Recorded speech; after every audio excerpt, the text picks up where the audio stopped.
नमस्कार दोस्तों। तो आप सभी को प्राचीन भारत के इतिहास की क्लास में स्वागत है, जिसमें हम आज करने वाले हैं आज दो और टॉपिकों को कवर। तो आज के जो अन्य टॉपिक चुने गए हैं तो वो हैं शैव एवं भागवत धर्म। इसके अलावा महाजनपद काल से संबंधित जो इम्पोर्टेंट टॉपिक है उसको भी आज के वीडियो में शामिल किया गया है। इससे पहले चार क्लासेस हो चुकी हैं प्राचीन भारत के इतिहास में, जिनमें हमने हड़प्पा वैदिक से संबंधित टॉपिक को कवर कर चुके हैं। इसके अलावा बौद्ध जैन धर्म से संबंधित टॉपिक को भी कवर किया जा सका है। तो इनसे संबंधित जितने भी इम्पोर्टेंट क्वेश्चन थे उन सभी को इस पीडीएफ में शामिल किए गए हैं। तो उसी के द्वारा हम प्रत्येक दिन रिवीजन करवाते हैं। तो ये क्विक रिवीजन की दृष्टि से काफ़ी इम्पोर्टेंट क्लासेस है। तो आइए आज की क्लास करते हैं कि पहला क्वेश्चन आ जाता है, नयनार कौन थे। नयनार जो हैं ये जो दक्षिण भारत में शैव उपासक, शैव धर्म को मानने वाले लोग थे, तो उन्हें नयनार के नाम से जाना गया। तो दक्षिण भारत में शैव धर्म को मानने वाले जो अनुयायी हुए हैं उन्हें ही नयनार के नाम से जाना जाता है। नेक्स्ट आता है कि मत मयूर से क्या तात्पर्य है। तो मत मयूर से तात्पर्य प्राचीन भारत में एक शैव संप्रदाय है। तो प्राचीन भारत में एक शैव संप्रदाय क्या है, मत मयूर। नयनार भी एक शैव उपासकों को कहा गया है, जबकि मत मयूर क्या है, एक शैव संप्रदाय है। त्रिमूर्ति और अर्धनारीश्वर की पूजा किस काल में प्रारंभ हुई। तो त्रिमूर्ति से आशय ब्रह्मा विष्णु महेश से है, और अर्धनारीश्वर की जो पूजा है प्रारंभ होती है ये गुप्त काल से।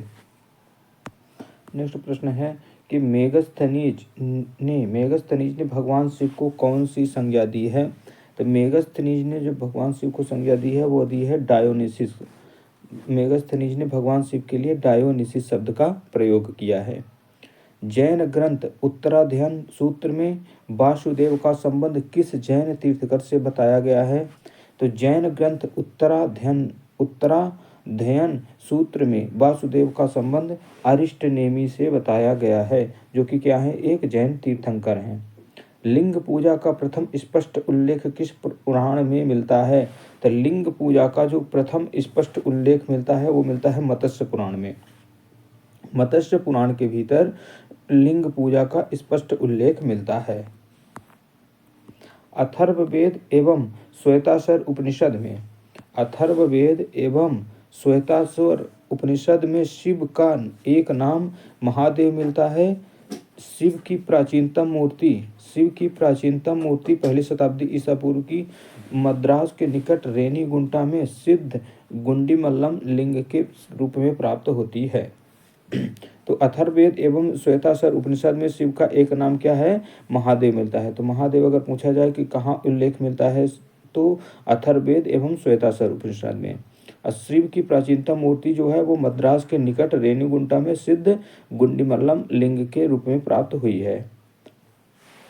अर्धनारीश्वर मूर्ति में आधे शिव और आधी पार्वती किसके प्रतीक हैं। तो अर्धनारीश्वर में आधे शिव और आधी पार्वती जो हैं वो देव और उनकी शक्ति के योग को निरूपित करता है।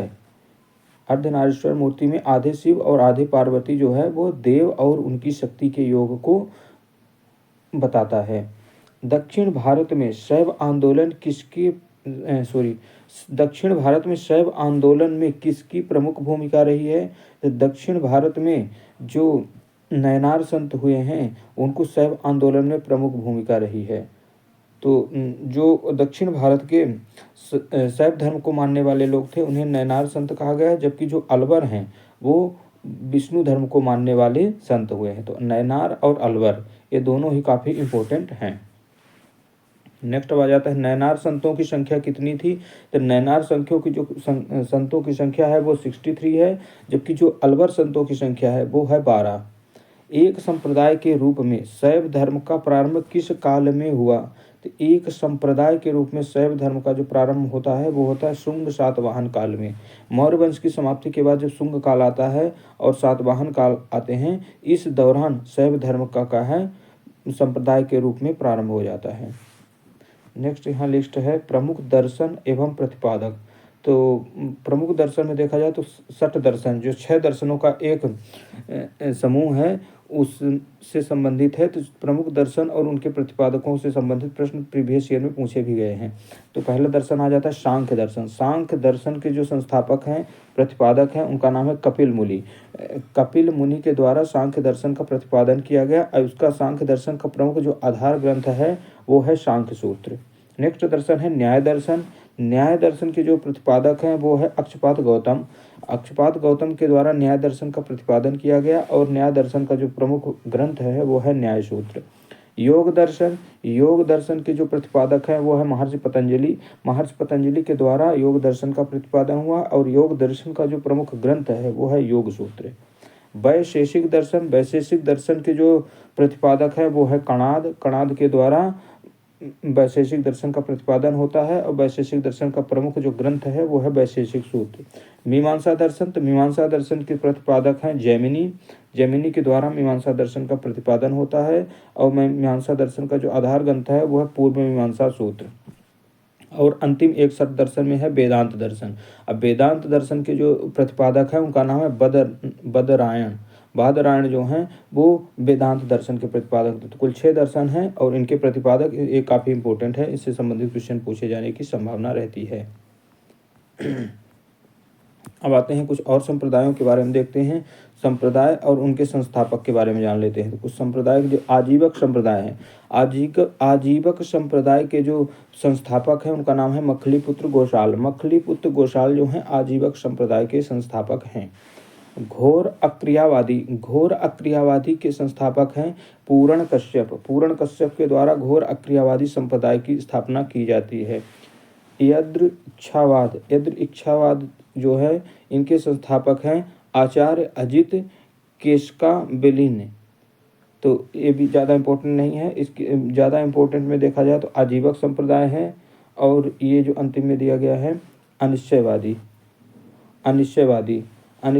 जो संप्रदाय है इसके संस्थापक हैं संजय विट्ठल पुत्र जो हैं वो अनिश्चयवादी संप्रदाय के संस्थापक हैं। और एक संस्थापक और हैं भौतिकवादी के संस्थापक हैं पकुद कच्चायन जो हैं वो भौतिकवादी संप्रदाय के संस्थापक हो जाते हैं। आगे आ जाता है कि भागवत धर्म का प्रवर्तक किसे माना गया है। तो भागवत धर्म का जो प्रवर्तक हैं वो हैं कृष्ण को। किस ग्रंथ में सर्वप्रथम देवकी के पुत्र कृष्ण का वर्णन किया गया है। तो एक उपनिषद है वो है छांदोग्य उपनिषद। छांदोग्य उपनिषद में जो है कृष्ण को जो है देवकी के पुत्र के रूप में वर्णित किया गया है। भागवत धर्म के विकास का श्रेय किन शासकों को दिया जाता है। तो भागवत धर्म का जो विकास होता है वो होता है गुप्त काल के दौरान। गुप्त शासकों ने भागवत संप्रदाय को विकास का श्रेय दिया। हेलियोडोरस तक्षशिला का निवासी था तथा उसने बेसनगर, जो कि बेसनगर विदिशा मध्य प्रदेश में स्थित है, बेसनगर अभिलेख में वासुदेव के संबंध का वर्णन मिलता है। कर्म सिद्धांत किस दर्शन से संबंधित है। कर्म सिद्धांत जो है कि मीमांसा दर्शन से संबंधित है। अवतारवाद का सर्वप्रथम उल्लेख किस ग्रंथ में मिलता है। तो अवतारवाद का जो सर्वप्रथम उल्लेख मिलता है वो मिलता है श्रीमद् भागवत गीता में। भागवत गीता में मोक्ष के साधन के रूप में धर्म, कर्म तथा भक्ति को समान महत्व दिया गया है। तो अगर एक क्वेश्चन पूछा जाता है तो धर्म, कर्म, भक्ति को समान महत्व किस ग्रंथ में दिया गया है, तो वो दिया गया श्रीमद् भागवत गीता में मोक्ष के साधन के रूप में। मोक्ष के साधन के रूप में श्रीमद् भागवत गीता में धर्म, कर्म और भक्ति को समान महत्व दिया गया है। वह प्राचीन स्थल जहाँ 60,000 ऋषि मुनियों की सभा में संपूर्ण महाभारत कथा का वाचन किया गया था, तो वह प्राचीन स्थल है नैमिषारण्य जो कि उत्तर प्रदेश में स्थित है, जहाँ 60,000 ऋषि मुनियों की सभा में संपूर्ण महाभारत कथा का वाचन किया गया था। भागवत संप्रदायों में भक्ति के 9 रूपों की संख्या कितनी है। तो भागवत संप्रदाय में जो भक्ति के रूपों की संख्या है वो है 9, जिन्हें नवधा भक्ति के नाम से जाने जाता है। मेगस्थनीज ने कृष्ण को किस नाम से उल्लेखित किया है। तो मेगस्थनीज ने कृष्ण के लिए हेराक्लीज शब्द का प्रयोग किया है। दक्षिण भारत में वैष्णव मत का विस्तार किसने किया। तो दक्षिण भारत में जो वैष्णव मत का विस्तार किया वो किया अलवार संतों ने, और जो शैव धर्म का विस्तार किया वो थे शैव धर्म वाले अलवर और शैव धर्म वाले नयनार, और जो वैष्णव मत वाले हैं वो हैं अलवर संत। अलवर संतों की संख्या जो थी वो 12 निर्धारित की गई है, मानी गई है। और जो इन संतों में जो अंडाल थे वो एकमात्र महिला संत हैं, जिनका उल्लेख दक्षिण की मीरा के नाम से भी जाना जाता है। तो दक्षिण की मीरा किसे जाना जाता है, तो वो है अंडाल, जो कि एक क्या है, अलवर संत हैं, जो कि महिला संत हैं। तो ये शैव और भागवत धर्म से संबंधित जितने इंपॉर्टेंट क्वेश्चन बनने थे वो तो कर लिए हैं। अब एक और इम्पोर्टेंट टॉपिक को देख लेते हैं, जो कि महाजनपद काल 6वीं शताब्दी ईसा पूर्व के काल में उत्पन्न होता है। तो इस काल को भी देख लेते हैं, यहाँ से भी कोई क्वेश्चन पूछा जा सकता है। प्रथम मगध साम्राज्य का उत्कर्ष किस शताब्दी ईसा पूर्व में होता है, तो प्रथम मगध साम्राज्य का जो उत्कर्ष है वो होता है 6वीं शताब्दी ईसा पूर्व में। मगध साम्राज्य का वास्तविक संस्थापक बिंबिसार को माना जाता है। गोदावरी नदी के तट पर स्थित महाजनपद का क्या नाम था, तो गोदावरी नदी के तट पर स्थित महाजनपद का नाम था अस्मक, दक्षिण भारत में स्थित एकमात्र महाजनपद। नंद वंश के पश्चात मगध किस राजवंश ने शासन किया, तो नंद वंश के पश्चात मगध पर मौर्य वंश ने शासन किया। जब नंद वंश के शासक धनानंद की हत्या कर दी जाती है, तो इसके बाद मौर्य वंश को चंद्रगुप्त मौर्य के द्वारा स्थापित किया जाता है। पाटलिपुत्र को किस शासक ने सर्वप्रथम अपनी राजधानी बनाया, तो पाटलिपुत्र को जो राजधानी बनाने का कार्य किया वो किया था उदयन के द्वारा सर्वप्रथम जो है पाटलिपुत्र को अपनी राजधानी के रूप में स्थापित किया जाता है। उदयन वासवदत्ता की कहानी किस स्थान विशेष से संबंधित है, तो उदयन और वासवदत्ता की जो कहानी है उसका संबंध मध्य प्रदेश के उज्जैन से है।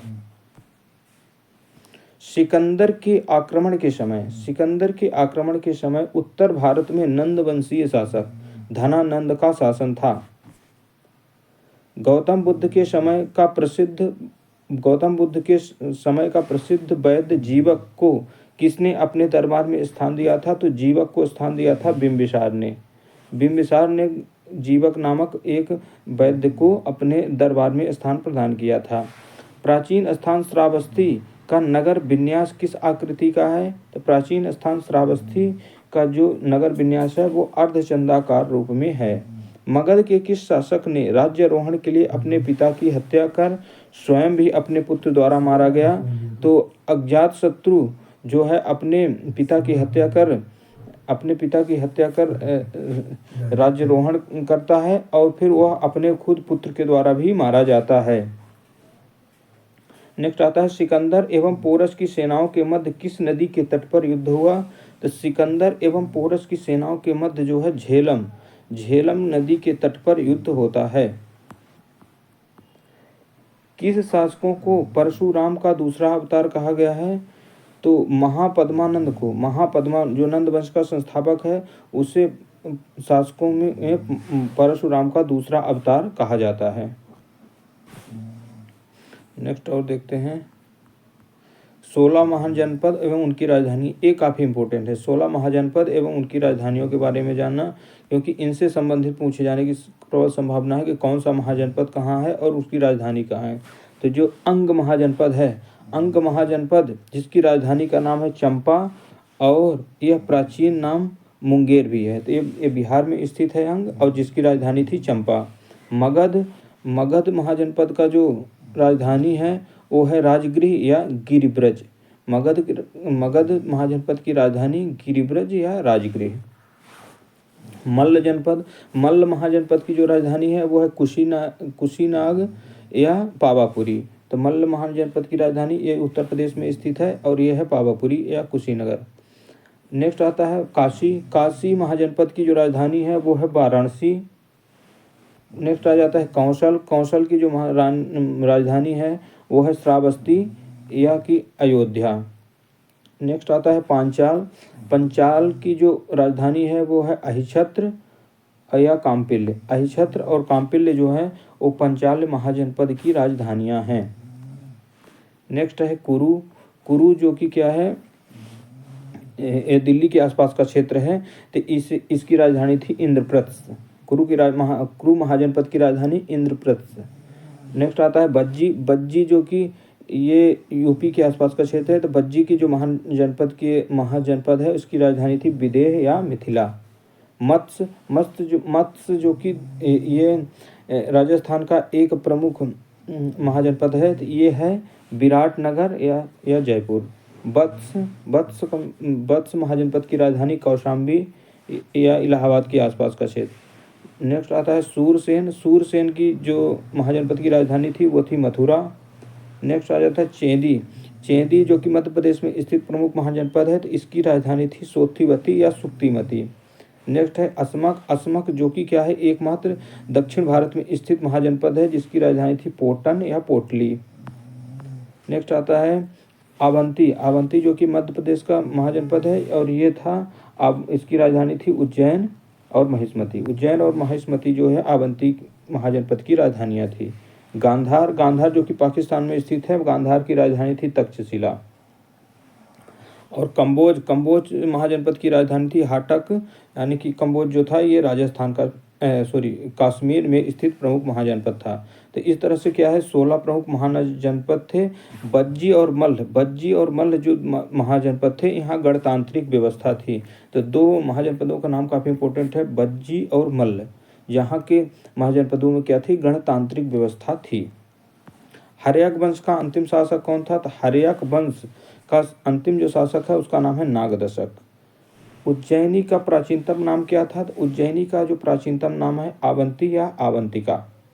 सिकंदर की मृत्यु कहाँ होती है? तो सिकंदर की मृत्यु 323 ईसा पूर्व में बेबीलोन में होती है। ग्रीक लेखकों ने किस शासक का उल्लेख अग्रमीज एवं जैंद्रमीज नाम से किया है? तो ग्रीक लेखकों में जो धनानंद है उसका नाम अग्रमीज या जैंद्रमीज के नाम से किया गया है। नेक्स्ट अब यहाँ आता है सिकंदर के समकालीन कुछ यूनानी लेखक हैं और उनके द्वारा जो विवरण दिए गए हैं उनको बारे में। सबसे पहला यूनानी लेखक है अरिस्टोबुलस। अरिस्टोबुलस जो है इसकी समय काल था 327 से 326 ईसा पूर्व का है। और इसकी जो प्रमुख रचना है वो है युद्ध का इतिहास, जिसमें क्या है एरियन व प्लूटार्क ने अपनी रचनाओं का आधार बनाया था। नेक्स्ट आ जाते हैं ओनोसिक्रेटस। ओनोसिक्रेटस जो है इसकी रचना है सिकंदर की जीवनी, और इसमें क्या है जहाजी बेड़े का चालक था। यह जहाजी बेड़े का चालक था कौन? ओनोसिक्रेटस, जिसने अपनी एक प्रमुख रचना लिखी सिकंदर की जीवनी। नेक्स्ट और अंतिम आ जाता है निरयाकस। निरयाकस जो कि प्रमुख रचना है स्ट्रोबो व एरियन का विवरण। यह क्या है सिकंदर के जहाजी बेड़े का एक एडमिरल था निरयाकस। तो इनके द्वारा जो विवरण दिए गए हैं उनका इसमें रचनाओं में दिया गया है। तो दोस्तों आज की क्लास में जितने इंपॉर्टेंट फैक्ट बनने वाले थे उन सभी को करवा दिया गया है। तो आप सभी को बहुत बहुत धन्यवाद।